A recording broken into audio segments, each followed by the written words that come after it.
So I was informed in my magazine recommendation video that I apparently didn't recommend any magazines.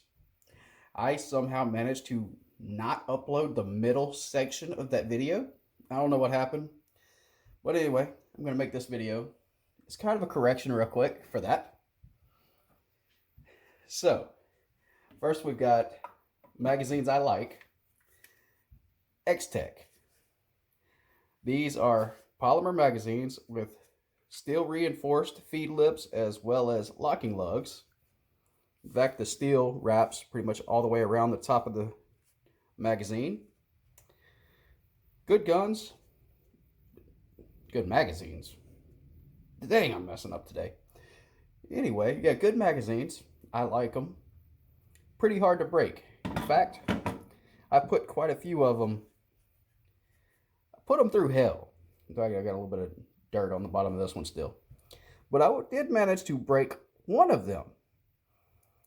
See, the feed lip's got a crack on it. In fact, both sides have cracks. It's kind of hard to see the second one. You can almost see it there. Yeah, you can see it.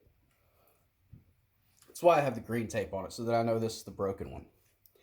But when I finally noticed this, I'm like, okay, I managed to break one. I'll use it as a vice block like the rest of them. But I decided to throw a little bit of ammo in it, threw it in the gun, and it has actually worked just fine. Still 100% reliable.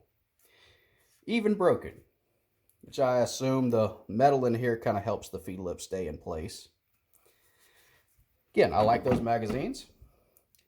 Another one I like, kind of on the other end of the spectrum, is these are the Croatian bolt hold open magazines. In fact, the X-Tech ones are bolt hold open as well. Forgot to mention that. I buy the bolt hold open. I like them. Just a personal opinion on them. But these are probably the cheapest bolt hold open magazines you can buy. Now they do require a little bit of modification from what I've seen. In fact, this one here, you see the rear locking lug I have ground down a little bit. Just on the back because it was a little too long. Wasn't allowing it to lock into the gun. I didn't mess with the feed lips on this one. But on this one, I did. I had to grind at the feed lips a little bit because the bolt on my AKs would just kind of ride over the follower. The bolt hold open function wouldn't quite engage. So I had to make this follower just kind of rise up probably a couple thousandths of an inch. The two sets of magazines that I really recommend. These, the X-Tech, are on the quite expensive side of 30 something bucks. These are about $12.99 right now. In fact, I think I got these cheaper, but two of the magazines I recommend. Again, these require some modifications. These don't.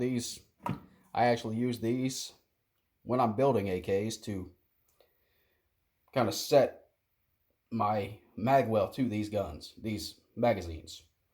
Seems to work pretty good for me. X-Tech here recently has had some issues with customer service. I haven't experienced that myself, but I've heard it quite a bit. So if you do plan on buying some, be wary of that. Also, one last thing on the X-Tech. They also make some range magazines that do not have the steel reinforcements. Are a lot cheaper. Be careful of that as well if you're buying any. That's it. Hope I kind of corrected my earlier video. Thanks for watching, everyone.